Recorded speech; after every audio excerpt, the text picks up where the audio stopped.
Today's episode is one that will stay with you long after you finish listening. I'm talking with Emily Campbell, the powerhouse behind Not These Ovaries, who went from being a 33-year-old woman experiencing bloating and fatigue to facing an ovarian cancer diagnosis that turned her life upside down. Emily's journey is jaw-dropping, not just because of what she's been through, but because of what she's done with it. From a misdiagnosis to life-altering surgery, to launching a movement that's raised millions of dollars and is literally changing the future of ovarian cancer research. Her story is a masterclass in resilience, self-advocacy, and turning pain into purpose. If you love stories of fierce women overcoming their circumstances and making real change, this one is for you. Let's get into it. I'm your host, Katherine Jelinek, and this is the Expanders Podcast, presented by The Skinny Platform, the place for entrepreneurs with something to share and who want to be heard. Welcome, everyone. I am delighted to get to introduce you to Emily Campbell. She's the founder and executive director of Not These Ovaries. So welcome, Emily. Thank you for being here. Thank you for having me, Catherine. I appreciate being here. Thank you. Oh my gosh, so thrilled to have you here. Before we dive into your story, can you give us the brief overview of ovarian cancer for those of us who have not had it? Yes. What should we know to kind of frame our conversation about ovarian cancer, the stats around it, the many types of it? Yeah, there's so much to know. I think that's why ovarian cancer is such a tricky disease, because there's so many different subtypes. There's about 30, and each subtype has a completely different,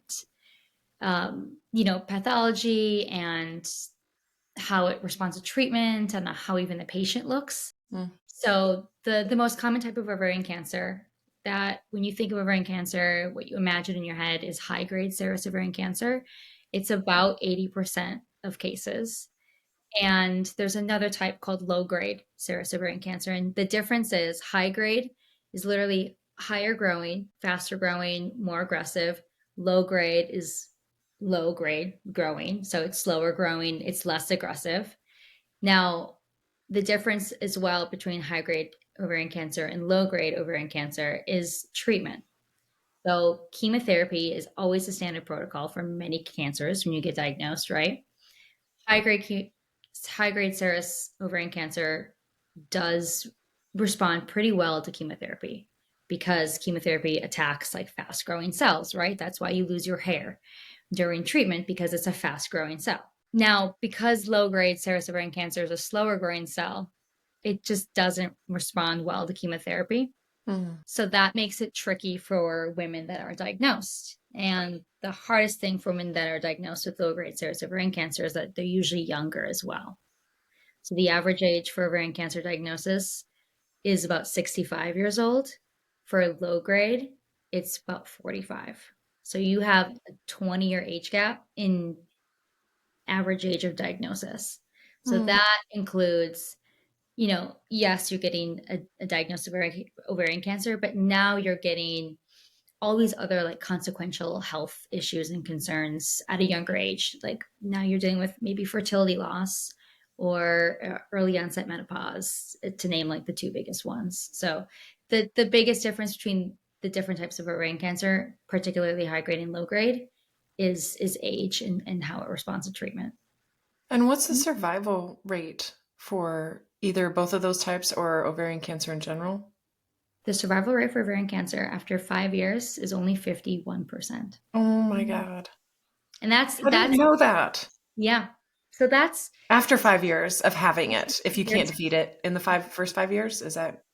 So the way that like survival rates are calculated is after 5 years, 51% of women that are diagnosed will still be living. That is a scary stat because it includes all types of ovarian cancers. The reason it's so low is because ovarian cancer is usually diagnosed at an advanced stage, so stage 3 or 4. So because of that, the cancer has already progressed. The tumors are already, beyond the ovaries. They're within the pelvic or abdominal region. And that's what makes this type of cancer also so hard to treat because they're usually diagnosed at a more advanced stage, which is why the survival rate is still so low. Wow. And I know But that when you this look and at, why, oh, go so ahead. Just your organization exists to help, and we can dig into this more, to help create more information and research and knowns around the unknowns because there are so many unknowns in this realm. So it sounds like, remind me, I know we had a conversation before, but especially to be able to share with our listeners, how could you even know about it if ovarian cancer is getting discovered more often in the later stages? What can be done to find out about it earlier if it is there? How can that is, women? that's the question I would love to get an answer to. Sure. The answer is there is no direct answer. Like That's ovarian wild. cancer is so tricky because when we go in to see our doctor, we usually get a pap smear, right, as women. And a pap smear detects earlier stages of cervical cancer, right? When we hit the age of 40, we're recommended to go get a mammogram. And then when we get a mammogram, and then that will hopefully detect a breast cancer, right? There is no screen for it. There's no test for ovarian cancer. There's no way to regularly check if you have an average, risk level if you have ovarian cancer. The only way that you would know is through, well, ultimately a surgical biopsy. But to What? get to that surgical biopsy, an MRI or a CT scan, sometimes blood work, but not very, it doesn't work all the time. There's a lot of false positives, there's a lot of false negatives. So it's pretty unreliable. In order to get those tests, you have to obviously be displaying symptoms, or there's some sort of need for these tests because a doctor is not just going to give you an annual MRI, right? Yeah. And once a woman does start to display symptoms, they can mimic any other condition for young women, for middle-aged women, for older women, any kind of any kind of person essentially. So it could be constipation, it could be bloating, it can be, lower back pain, right? So all of these symptoms that are really common with ovarian cancer, as well as, feeling full really quickly after eating or having to urinate frequently, they can be a symptom for any number of health concerns. And So so when you start to receive these, you don't know to check ovarian cancer, right, right? because those are normal things that we deal with when we are Exactly. menstruating women, especially. you know. So Emily, obviously, to just the shocker here in this episode is that you've already taken this journey through ovarian cancer, and you are much younger than even that lower end of the age group stat of 45. So share about your journey and how it all started and how did it begin for you? Yeah. It began for me in, so I was diagnosed in January of 2023, At what age? 33. Oh, Yeah. And to get to that point, I started to feel symptoms only, I would say, about 6 weeks prior to my diagnosis in January. And the symptoms, again, were not surprising to me because I experienced all these in my lifetime. I was feeling really bloated. I was constipated. I felt one of the ones that really struck out to me was I would eat 2 or 3 bites of a meal and I would feel sickly full interesting. afterward. And I thought that that had to do with, like, I was like, oh, I was constipated. Like, I'm not like regular right now. Hmm. And the bloating kept getting worse though. It wasn't going away like it normally does right after a few days. And it would get to a point where I started to actually look physically pregnant. And that was the point where I thought, there's something else that's going on. Like, this doesn't feel right because I'm no longer comfortable in my own skin. I mean, I look pregnant. I feel, I mean, I've never been pregnant before, but I felt like I got big enough where I was like waddling. Oh You gosh. know? Yes, and I couldn't, sleep well because I couldn't, turn in the bed because I had a belly. Yeah. And uh, I had seen a few doctors throughout the course of these 6 weeks, and I went to an urgent care and as well as these doctors, and I was told that I was maybe allergic to gluten. And then I was sent home. I was told that it could be just constipation, and I was told to take laxatives and was sent home. Hmm. And I was also told it could just be stress, right? Well, Times have we all heard things are that? stress, but also, Yeah. And I was like, I kind of want to say, yes, of course it's stress. I'm stressed, right? I don't know what yeah, stress. 6 weeks of having a belly, and I shouldn't have a belly, thank you. Yeah, I'm like, I can't eat anymore. I stopped eating because I was so full. I felt so full. And I finally I finally go. So I this is a few weeks have passed. Symptoms are not getting any better. I'm not feeling like myself. The new year happened, so now we're in January. And my husband he's continuing to push me to see a doctor because nothing is changing. And I finally go see just another doctor. I mean, there's no difference in the other doctors that I'd seen before. And I get there and I describe my symptoms. I say, this is how long I've been feeling them. This is what has been kind of essentially ruled out. I've been told before it's not going away, so there's something else, right? And they choose to do an ultrasound. And I'm in the ultrasound. The ultrasound technician is sitting there silently, and they do an ultrasound on my abdomen, so on my belly. And she wraps up and she leaves. And then I clean up and I go back into the doctor's office because the ultrasound room is in a different area of the office itself. And the doctor comes in and sits me down and says, "There's so much fluid in your abdomen right now." She's like, "That's what's causing the bloating. There's fluid all around your organs, around your bladder, around your uterus, around your liver." And she goes, "That's not normal. You have to." And I remember her saying this. She says, "I cannot let you go home in good conscience Wow. because you have to just go to an ER. Take yourself to an ER. They will be able to run tests and tell you what this is." She goes, "I can tell you there's fluid, and I can tell you you do not want fluid. So you have to go get it removed and go find out why."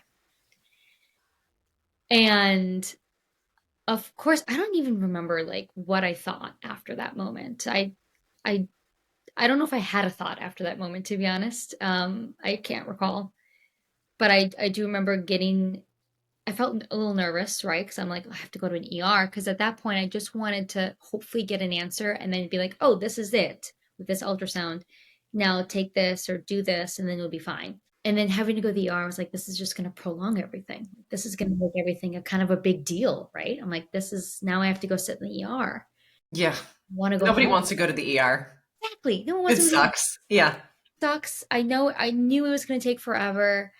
I didn't know how many hours, but I knew it was going to be hours, and I knew that it was an issue. I knew that there was something seriously wrong if this doctor was telling me to go to the ER immediately before going home. And I remember I don't even think I had my purse with me because I just went to the doctor's office, drove there with just I think my phone, and Chris was at home, so I drove right to I just Googled closest best ER. I mean, I didn't do anything else. I had never been to a hospital in Miami before. We'd lived here in Miami for 2 years at this point, 3 years at this point, and I had never been to a hospital, so I didn't Right. know what hospital to go to. I was like, I don't even know like what are the good hospitals.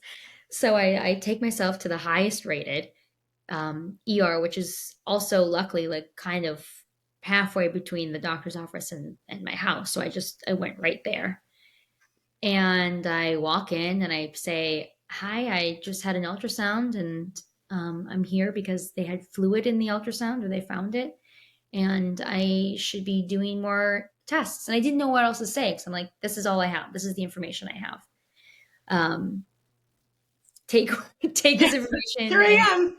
right, yeah, here I am. I look fine. Or, I mean, And so he's like, "Okay, let's sign you in," and walks me down the hallway, and it was so crowded. This ER was so crowded, and the rooms were all full, and so they had beds just all around the halls and all around the center of the ER, like a traditional ER, right? Where there's like the console in the middle where all the the ER staff, the nurses and the doctors kind of triage there, and then from outward all the beds and stuff. So I'm sitting on a bed and I have direct view of the nurse station, and I'm checked in, and they put a pick line in my arm, and they say tell me to wait, and they say we scheduled the CT scan for you, we'll do another ultrasound for you, and we scheduled an MRI for you. I'm like, okay, cool. And they're like, with these three, we can have a definitive, at least some sort of answer. Hmm. But so anyway, so I sat down, and I remember like the initial intake, right? The doctors and nurses are sitting me down and asking me questions like name and address, and are you pregnant, or what have you eaten recently? All these questions, and I said no, I'm not pregnant. And one of the nurses goes, let's take a pregnancy test just in case. And I go, I know I'm not, because every time I've been to a doctor recently, they've taken one because I know I look pregnant. I'm like, I know I look it, but I promise you I'm not. And they're like, let's do it just in case. I'm like, okay, just in case. So they run one, negative. And then they're like, oh, this is weird. Like, yeah, that's why Thank I'm here. you. That's why I'm at the ER. And also, like, if I was like, that was the fastest growing belly I've ever seen in my life. I mean, that's For a sure. miracle baby. So I I'm there for, it's a Wednesday night. I think I check into the ER at 4 o'clock. I'm there essentially the entire evening. I don't have, um, my purse with me. I call my husband Chris, and he eventually shows up. I say, "This is where I'm at. I went to this doctor's appointment. They told me to come here. I don't have any other information, but please come, and please bring my purse and a snack and something, right? Clothes I can sleep in case I'm overnight." And so he comes, and we're sitting there for, you know, I think at this point, 6 hours. And over the course of 6 hours, I finally get the MRI, and I finally get the CT scan, and I finally get the ultrasound. And the ultrasound shows fluid, obviously. The MRI and the CT scan showed that I had pelvic masses, like a really large pelvic mass. And this was maybe 11 o'clock at night at this point. And the attending doctor at the ER, again, like I'm sitting on this bed, she sits down next to me in this bed and says, well, you have fluid in your abdomen. It's called ascites. It's commonly produced by cancerous tumors. So Mm. that's why a lot of times bloating is a symptom for ovarian cancer, because it's literal fluid in your abdomen that's being created by these ovarian tumors. She goes, so you have ascites in your abdomen, and you have two very large pelvic masses. She goes, this is a strong sign of malignancy. And so she goes, we're going to admit you, and we're going to run additional tests to rule out cancer. And I do remember telling her, okay, let's rule out cancer. Let's rule it out. Let's, okay. And that I don't know if I was worried at this point, or if I was concerned. I wasn't confident that it wasn't or was. I think it was just like, okay, let's rule it out. Let's find out what it is then. Maybe it's some crazy cyst or whatever it is.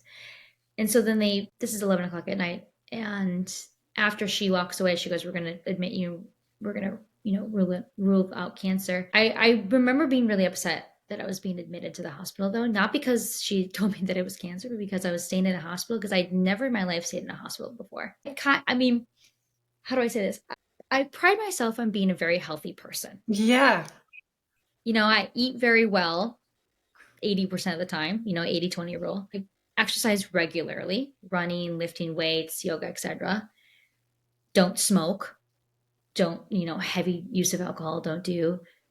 So I never thought in a million years that at this age, at 33 at the time, that I would be admitted to a hospital for still some unknown reason. So I was pissed about that. I was like, my record was broken. But so I ended up saying I spent the night in the ER because they were waiting for a hospital bed.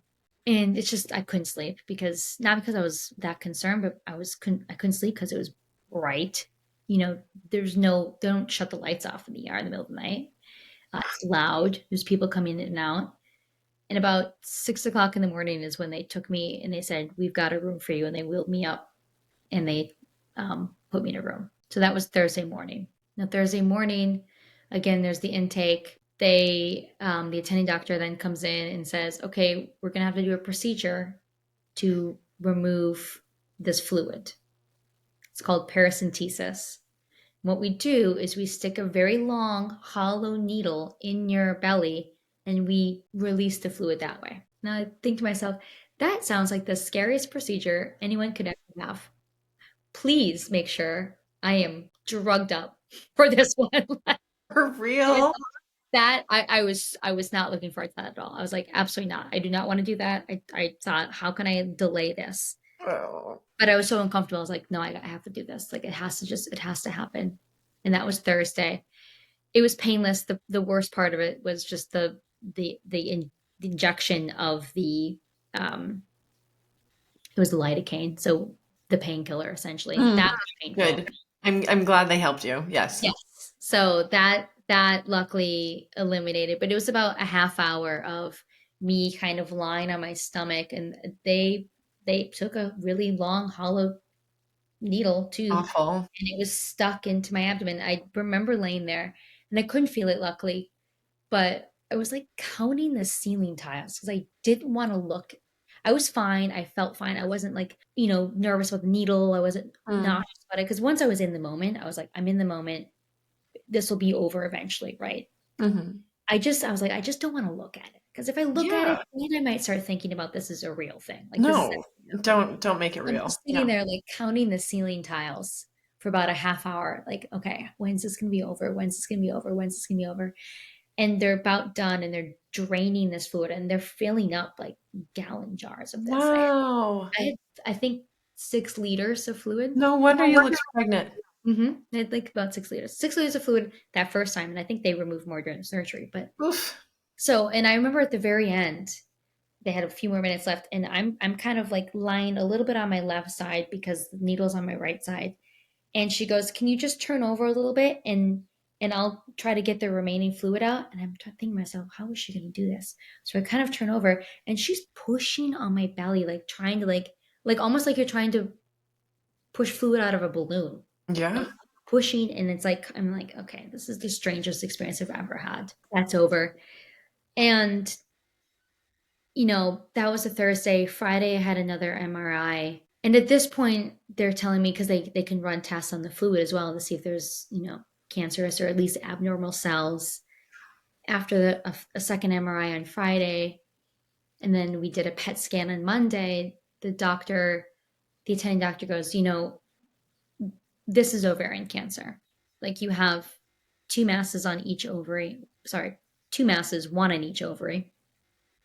You had this fluid. The masses look cancerous because of the way that they look on the MRI. She goes, we can at least deduce that. Mm. But she goes, there's nothing that we can definitively say until we do a surgical biopsy, which again requires a surgery. So at this point, it's still an educated guess, right? Educated guess. And that is 100% of the time for ovarian cancer because biopsies are rarely used for ovarian cancer. And I think part of it is because they're unsafe. The ovaries are in a unique position in the woman's body. They're in there. They're hidden in there. They're behind layers of tissue, muscle, fat, other organs. It's extremely difficult to reach the ovaries. So like a surgical, like a needle biopsy is just honestly not feasible. And I think it also um, is not the safest procedure either because of just the way that the ovaries are situated, right? So they scheduled surgery on Tuesday And so you've been in the hospital since Wednesday night, since Wednesday night. with different tests, procedures, needles, all the things. Okay. Yes. Mhm. So many needles all day, every day. They're doing blood work and they're trying to rule everything out. They think educated guess is ovarian cancer, but they're like, let's run other blood tests because, Mhm. could be this, could be that. So what's going through your head at this point? Like you're going into Tuesday, there's a surgery scheduled. What's Chris thinking? What were you thinking? I was thinking I didn't want to tell anyone at first. I didn't want to tell any friends or family because I didn't think it was real. Yeah. I thought it was going to be something else or it was going to be um, something more benign or whatever it was. It didn't hit me yet. Hmm. And I was also just antsy to get out of there. I didn't want to be there Yeah, anymore. at this point, you're just like interrupted on a Wednesday that's just been like prolonged by a week. Yeah, okay. I walked in on Wednesday. I thought I was going to be home on Wednesday night. Like, I just wanted to sleep in my own bed. I joked with everyone there. I'm like, I'm a flight risk. Like, I can't be outside. It was, I couldn't walk around. I could only walk around the floor, and it was just, it's overwhelming too. Like, hospitals are very overwhelming, and I just didn't want to be out in the hallway and walk around, and I didn't really want to be in my room, or in my room all day. So it was like this. I, I was stuck. I felt stuck, and it wasn't until I think it was Sunday night when I finally met with the surgeon, because I say I want to meet with the surgeon before surgery on Tuesday. And they said that's no problem. It was a gynecologic oncology surgeon. So obviously he specializes in gynecologic cancers, which was exactly what I needed. And he comes to my hospital room on Sunday night. We just talk briefly, and he just tells me, not to worry. He's been doing this for so many years. And he goes, I think it's something else. He goes, I think it might be. He did say he thought at first it could be benign, but then he goes, it could be borderline ovarian cancer. He goes, it's still ovarian cancer, but he goes, but it's not invasive like a traditional like invasive cancer, and it's not near as aggressive. Does that mean it's not growing in other organs? What is, So it does mean that. So borderline ovarian tumors kind of fall in like this super weird area. 20% of epithelial ovarian cancer, and I say epithelial ovarian cancer because epithelial just means the origin of where the ovarian cancer comes from. There's different origins. They're considered borderline because they're not invasive. They have micro invasions. Some do, some don't. Mine had it was pretty extensive, the micro invasion that it had.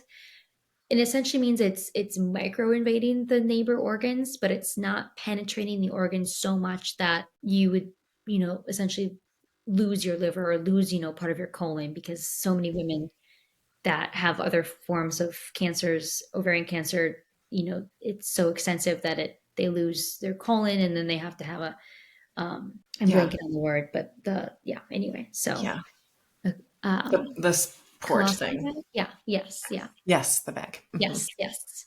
And so it it still can so mine had spread, my tumors had spread beyond the ovaries. They were all over the uterus. I had deposits like on the inside of my abdomen. I had deposits on my bladder and my colon and my Wow. appendix as well. So they got rid of the appendix. They got rid of your, so then the surgery is Tuesday and they go in. That was Tuesday. Do They they go know what they're going in to take beforehand, or do they just, No idea. They okay. said we have two masses. We're going to take as much as we can. They did say that they're going to be aggressive, and I said that's okay. I had to sign a waiver essentially saying I will not sue them if they take organs from me that Whoa. need taken out. Yeah, When they because say they are going to be aggressive, did you understand in that moment that that meant fertility? You did. I did. Because the doctors had asked me, like, have you frozen your eggs yet? And I said no. And I forget exactly what she said, but it was something like, uh, I wouldn't recommend it because you don't have enough time because you need to do the surgery now. And she goes, do you really want to have kids? And I go, no, because I didn't want to say yes and go down this other path, right? That Sure. And um, delay the whole thing. exactly, and delay the whole thing, and it probably wouldn't have even been feasible anyway because my ovaries were already at this point. Like, I'm like, I don't think if there's tumors on my ovaries, like, I don't know if they're functional at this point. Right. I didn't know that, but and I said, I just want to get this, or I want to get this out. I want to be done with this.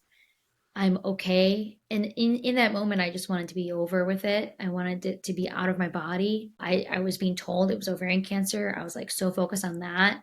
Fertility was honestly at that point the last thing I was thinking about because Yeah, I was you're thinking about you.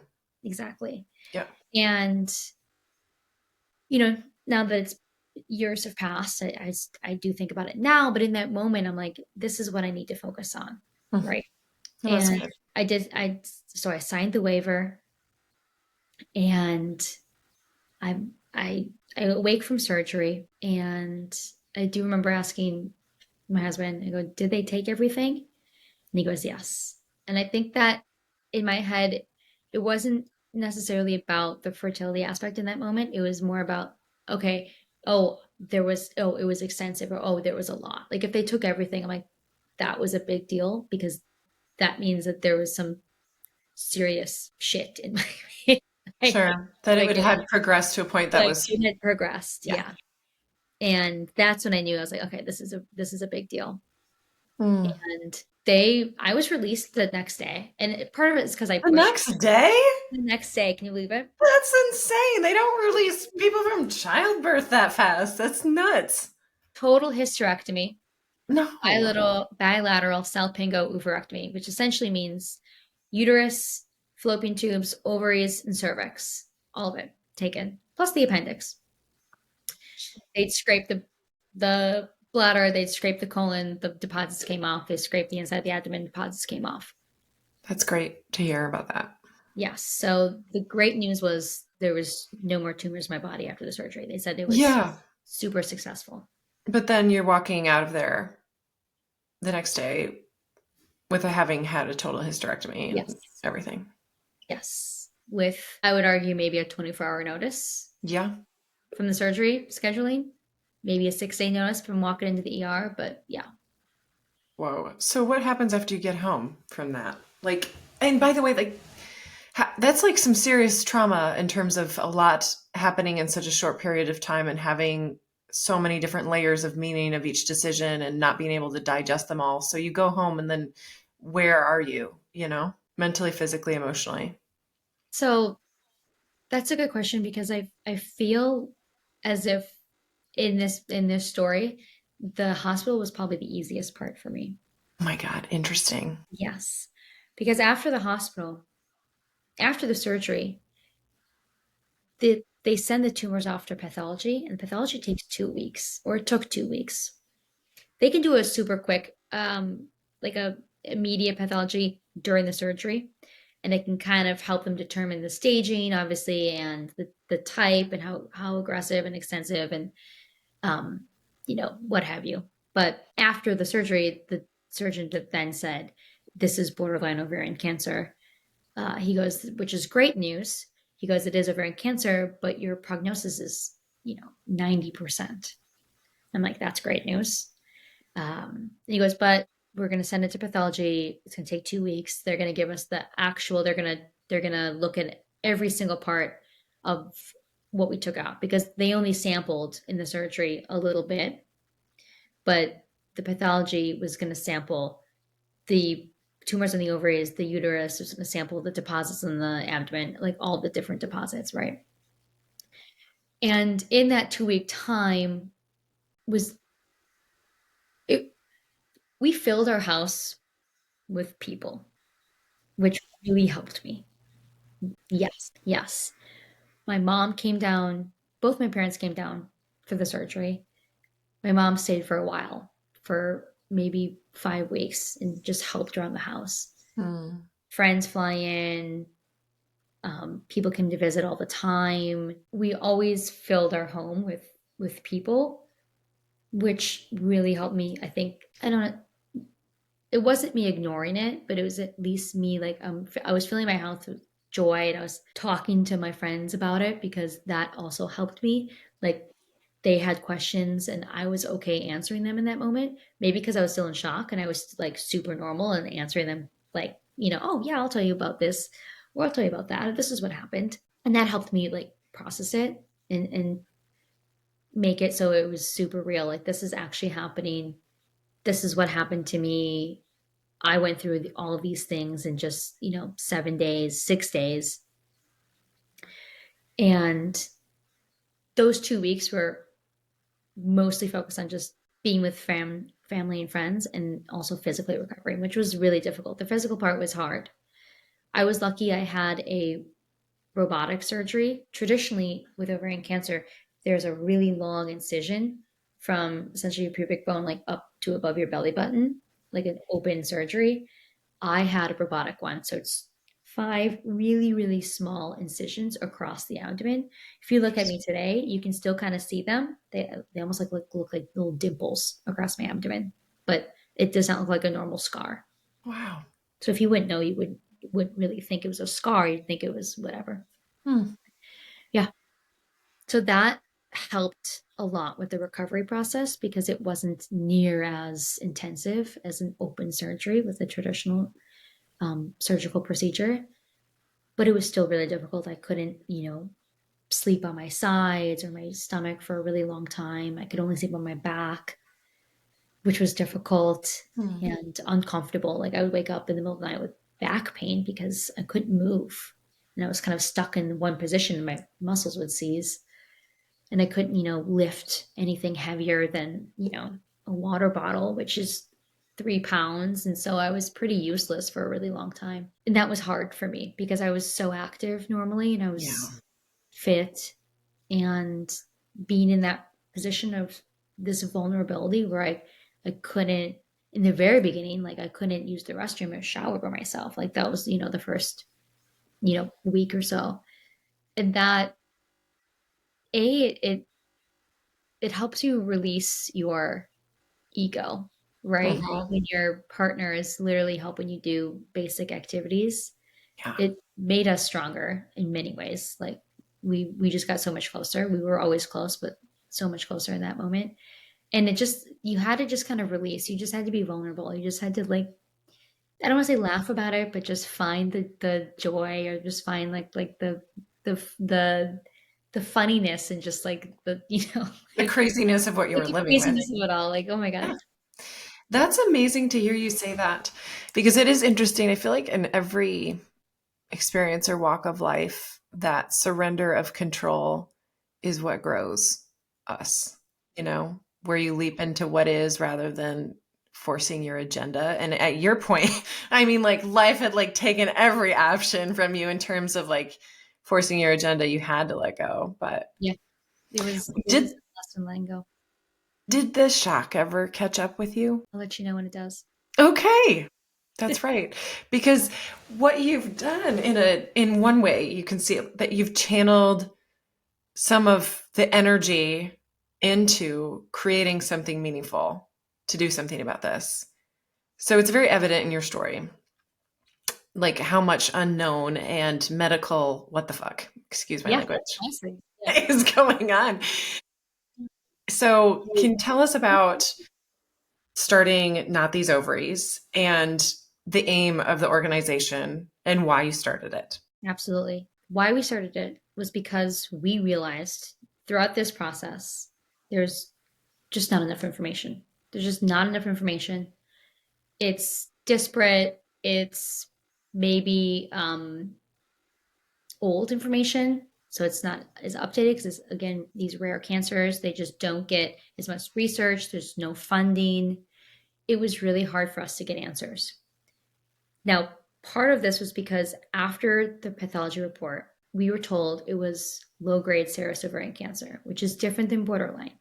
That's an invasive kind. That required chemotherapy. Now, after we were told this, that was a shock. And then I was like, this is actually going to change my life.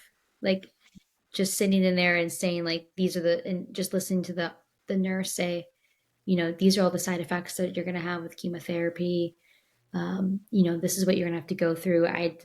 We had to schedule a surgery to put the port in my chest, and going home, and it just that was so overwhelming because there's so much information thrown at you. But at the same time, they're saying this is actually pretty rare.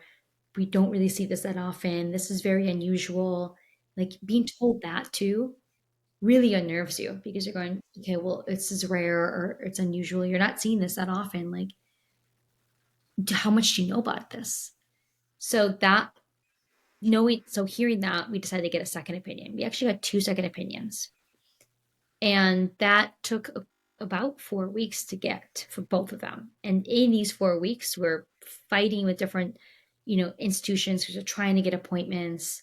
We're trying to kind of schedule the chemo sessions with the other doctor.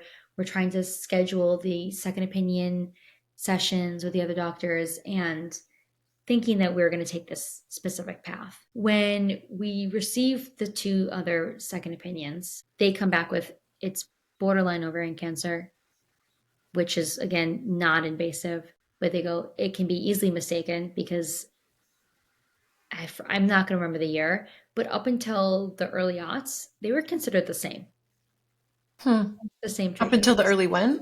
I think the aughts or 90s. Wow. Mm-hmm. Yep. And then And from so they were treated the same, and so were women given chemo who maybe didn't need it? Is that what you're saying? Wow. mhm, That's awful. it's awful. So hearing those second opinions and they're saying this is a much better outcome for you because you don't have to go through that treatment Hmm. and you don't have to worry about, the side effects of chemotherapy and you don't have to worry about, the invasive nature of this tumor. The only thing you have to worry about is it does have a very high recurrence, unfortunately, but if it just keeps recurring, you monitor it, you get ahead of it. Surgery right now is the only option. Wow. Mhm. So Yes. you're being monitored regularly. Has it shown back up for you at all? No. But there's obviously like surgery is the only option, Yeah. and the level of like misdiagnosis, Yes. meaning, whoa, Misdiagnosis. And so then we're thinking to ourselves, like, there is not enough information on here. We're talking to medical professionals in this field, and there's still a lack of like definitive answers. Um, even having conversations with the doctors and the second opinions.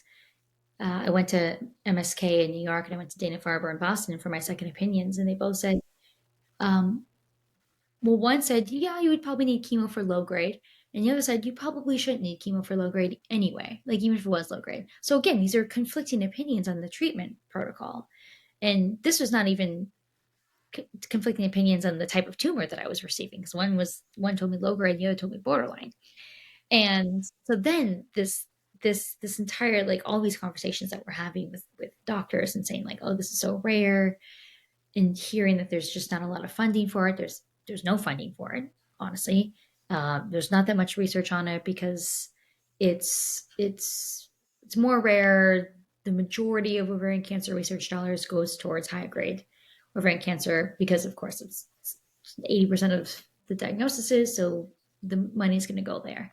And we did not initially want to start Not These Ovaries. We did not want to start a nonprofit, but we wanted to funnel some of our resources towards funding and towards institutions that would then create, you know, research programs or study programs around these types of tumors. right. The things you needed.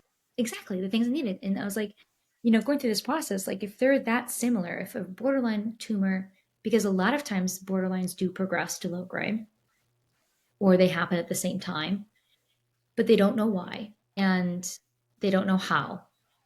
And sometimes it does and sometimes it doesn't. And hearing that and thinking, okay, if these tumors are related, yet there's no research on them, how are we ever going to get an answer on why they come back or how they come back or why they're related, right? Did this all make you angry, or how are you feeling? Because I mean, it's a shock in a way. Western Yes. medical system, you think that Yeah. we know more than I'm hearing we do. But what was going through your head? Disappointment. Mm, yeah. Disappointment because it felt like the same old story that I've heard from girlfriends or even from my own experiences or from women that have gone to a doctor that have been dismissed or gaslit out of a diagnosis. And it just felt like, okay, well, no one gives a shit. That's, Mm, this is just another woman's problem. mm, And I was disappointed around that because I'm like, there's a need for this. It's rare, but there's other rare cancers that are getting funding. true. There's a big gap and we wanted to fill it. And we didn't know how yet because we're like, is it, you know, advocating on Capitol Hill? Is it, you know, writing a check? Is it volunteering? What is it? And we maintained contact with the office at Dana-Farber. The And hospital that you had your surgery at. actually, no, I had surgery in Miami. Okay. Dana-Farber, we ended up going up there for a second opinion, and they they're in the same family as like Harvard and means like Brigham. So there's a lot of research that happens. Great. They're located in Boston, tons of research. So knowing that they're a research heavy institution, we wanted to fund a project that essentially studied the genomic molecular biology of low grade and borderline tumors. And Chris and I raised some funds. We contacted some individuals in our network and raised $1.8 million. Now that's not nothing. And you did that in how much time? 3 months. Yeah, right. So, oopsie, I just started a nonprofit and Yep. really crushed it. Yep. We're like, this was kind of all like pre. We had this idea. This is all like kind of pre Not These Ovaries. And after that happened, Chris and I are kind of like, yeah, we should be doing this. Like, this is something that we should be, instead of like, who should we be directing our funds or resources toward? It's like, let's do this ourselves because we know we can do it. We've just proven to ourselves that we can do it. So that started Not These Ovaries. That um, initial project, that initial fundraise, Right. that was the catalyst for it. And I Then we know started about the brand. hearing about this project, it's special because there was a project sitting there waiting to start. Yes. Research that would directly go to the specific type, the very cause, further understanding that you needed and women like you. And so it was like, okay, cool. And we even know the ticket number, like the amount of money to raise to get this going. So that's kind of a secret, wonderful combination. But the fact that you were able to deliver, how, how did you raise that much money in 3 months? We had a lot of help from the department at Dana-Farber.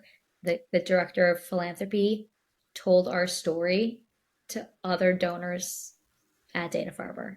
That was great because they were almost they were pre-selected because they had previously donated X amount of dollars, let's say high net worth donors, or they donated a large enough check. And this happens a lot actually in different research institutions. The director or someone on the philanthropy department will, it's all about donor relationships, right? It's all about managing the relationships. And that's how they do it. They just share stories about other individuals that have donated. They share stories about individuals that they know that are getting benefits or that have, you know, that are grateful patients of the institution. And that's kind of how they are able to raise additional funds too. So that's how it happened. That's how it happened. That's wonderful that that happened and that all occurred for this. So we are near our time, and I just want to hear a little bit more about, like, so listeners listening, like, what can we do? Like, what can people do who obviously may not have known a thing about ovarian cancer compared to what we now might know from this episode? And what's the future? Where are you headed with Not These Ovaries? I know So it's a lot. there's a lot. The future is wide open for us. We wanted to we wanted to be a solution in two ways. We wanted to raise dollars for research. So we wanted 100% of our dollars to go toward research. And that research could be for treatment, it could be for discovery, it can be for any number of things, but it has to be for research for these tumors, low-grade serous ovarian cancer or borderline ovarian cancer. The other solution we wanted to be is for patients. We wanted to be a resource and a spot where patients can educate themselves without the medical jargon, but still have all the information that they need to empower themselves so they can be better advocates for themselves, so they can just be better educated. So we have pretty robust blog with we're constantly adding topics around ovarian cancer, diagnosis, treatment, what to expect, menopause, what to expect, infertility, Right. what to expect. So they're not alone. So hopefully patients come find us and realize they're not alone. That's We're wonderful that you're doing resources. that because the level of unknown, at least you're personalizing something that feels very depersonalized and making it, I don't know, at least sharing your experiences Yeah. and lessons learned. Yeah. Yeah. We want to launch a doctor directory that's happening hopefully by the end of next month. Wonderful. The the amount of women that don't see a gynecologic oncologist immediately after maybe an ovarian cancer diagnosis is pretty high. There's only 1,500 in the US. Two states in the US don't have any, Wyoming and Wow. North Dakota. Ah, Only 60% of women have one in their county. So there's these highly specialized doctors that can save these women's lives that sometimes women don't have access to because they're not in their county, they're not in their state, they don't know where to find them. So this doctor directory is going to list every gynecologic oncology surgeon or professional in the U.S., whether or not they're in clinical trials, what insurance they take, where they practice out of. So hopefully that again empowers patients to find the right doctor for themselves. wonderful. Cool. And then, I mean, where can people find you to get involved or to donate and contribute? NotTheseOvaries.org. Awesome. NotTheseOvaries.org. We will take Bitcoin, US dollar, Canadian dollars. We actually received a car donation, which is a super cool. There's a software. Yes, you can choose. I, I forget the software name, but when someone, they go to maybe what is it, Blue Book, Kelly's Blue Book, and they want to sell or donate their car. They realize that there's not, instead of selling it, they'd rather just donate. So they check a box, donate the car. Where do you want to donate to? They check our box, like, okay, we'll donate to ovarian cancer research. And a company comes, takes the car, auctions it off, gets the check from the auction, and deposits in our. It's brilliant. I'm like, this is such a That's so huge. great. Yes. Other things should be made that easy to Right? donate. I'm like, that's incredible. That's good. Incredible. I'm so thrilled for the things that have occurred for your organization that are so good. Like the good wins of like, oh, a random car. Okay, great. Oh, wow. Like past donors and an easier way to get this research project funded. It's so cool to the hope of that momentum is really wonderful to see and hear. So in conclusion, what wisdom would you share with women given the journey you've been through? Uh, you're not alone. Know your body. And if something is bothering you, be persistent. It's okay to be that girl. And if you're not getting a direct answer, keep pushing for one. I think it was really hard for myself. And I think a lot of my girlfriends can say the same thing. It's hard for us to go to doctors or doctor's appointments and share what we're feeling physically or mentally without fear of being dismissed. And so I had to get over that. I had to keep pushing until I got an answer. So note the symptoms of ovarian cancer, bloating, constipation, pelvic pain. Common ones are frequent urination. And if you're feeling really, really full after eating, like a bite or two, those are big ones. Wow. And that's so, and given how normal that sounds, Yeah, that's wild to me. But I want to just underscore and really love that you said, don't be afraid to be that girl, to like just advocate for your body and for double, triple, quadruple checking what the hell's going on with something. absolutely. Keep going, keep pushing. If you're not satisfied with the answer, or if you're not getting the answer, or if the answer you're getting is not working, Yeah. whether it's the antibiotics you've been prescribed and Right. it can be with anything. It can be in any capacity of your life. Like if it's not getting you what you need, Yeah. then keep Self keeping advocacy. That's exactly. great. Beautiful. Thank you so much, Emily, for your time, for sharing your story so candidly, and for the epic, wonderful work you're doing in the world for women. Absolutely. In every way, you should be. We have an incredible little team of people and an incredible board, and there's gonna be a lot more in our future, but this is it's it's good to just take a step and just look at what we've done in the last year and a half and Yeah, a year and a where we are. half. Yeah. Yeah. It's been 2 years. Bravo to you Yeah. for making some serious lemonade. Tastes good. Yeah, well Thank you. done. Thank you. Thank you so much. Appreciate it. Everyone, that's a wrap for today. Thank you so much for listening, and tune in for next time. Thank you for listening to this episode of the Expanders Podcast, presented by The Skinny Platform. You can catch more episodes and be notified of newly released episodes by following us on Spotify, Apple Podcasts, or subscribing on YouTube. For more information on the Expanders Podcast and The Skinny Platform, visit our website, www.theskinnyplatform.com.